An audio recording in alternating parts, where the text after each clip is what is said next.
নবীজি সাল্লাল্লাহু আলাইহি সাল্লাম হাদিস আমি গতকালকে পড়িয়েছি, আল্লাহ রসুল সাল্লাল্লাহু আলাইহি সাল্লাম দুইটা তরকারিতে কখনো খাবার খেতে পারেন নাই। কয় তরকারি বলেন? এরপরও ইসলামের কাজ ছাড়েন নাই। যে হাবিবকে আল্লাহ বলছেন, বন্ধু আপনি বললে জমিনকে স্বর্ণে পরিণত করে দেব, পুরা জমিনকে স্বর্ণ বানিয়ে দেব, পুরা জমিনকে স্বর্ণ, আপনি বলেন।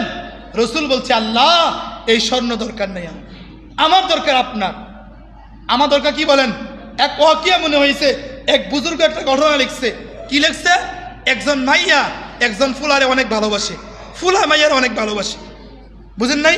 ভালোবাসা দৈনিক মাইয়া তার জন্য এক গ্লাস দুধ পাড়ায়। কি পাঠায় বলেন? মাইয়া দুধ পাঠায় গ্লাস, বুঝেন নাই? এই দুধটাকে যে খাদেম দিয়ে পাঠায়, ওই খাদেম তার কাছে দুধটা দেয় না, খাদেম নিজে দুধটা খেয়ে ফেলে।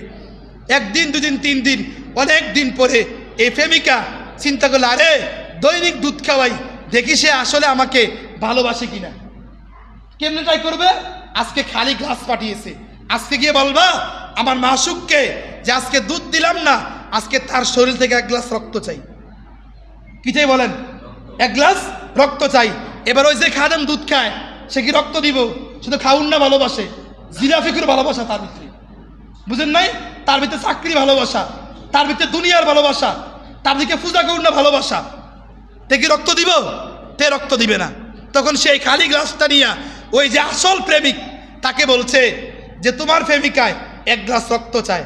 এবার হাতকে কাইটা পুরো এক গ্লাস রক্ত দিয়ে দিছে। এবার ওই যে প্রেমিকা ভাইয়া বলছে আসলে সে সাচ্চা ভালোবাসে।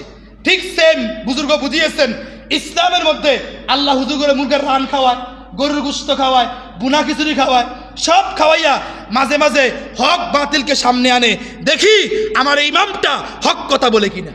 দেখি সারা বছর রানে খাইছে, মুরগে খাইছে, গরুয়ে খাইছে, খাসিয়ে খাইছে, এই মুসলমানের বাচ্চাকে এত কষ্ট করে আমি আল্লাহ পাক সব রিজিক দিলাম, আজকে হক বাতিল লড়াই আসছে, আমার এই বান্দাগুলা বাতিলের পক্ষ অবলম্বন করে নাকি হকের পক্ষ অবলম্বন করে? যদি ওই সময় আপনি বাতিলের পক্ষ অবলম্বন করেন, তাহলে আপনি আল্লাহকে মিথ্যা ভালোবাসেন, রসুলকে মিথ্যা ভালোবাসেন, কোরআনকে মিথ্যা ভালোবাসেন, আলেমকে মিথ্যা ভালোবাসেন। আর যদি আপনি ওই সময় জালেমের সামনে দাঁড়িয়ে মৃত্যুকে ভয় না পেয়ে, চাকরিকে ভয় না পেয়ে, সম্মানকে ভয় না পেয়ে স্পষ্ট কোরআনের কথা বলেন, সুন্নাহর কথা বলেন, আল্লাহর কথা বলেন, হকের পক্ষে কথা বলেন, আপনি সাচ্চা মুসলমান, আপনি সাচ্চা মুসলমান।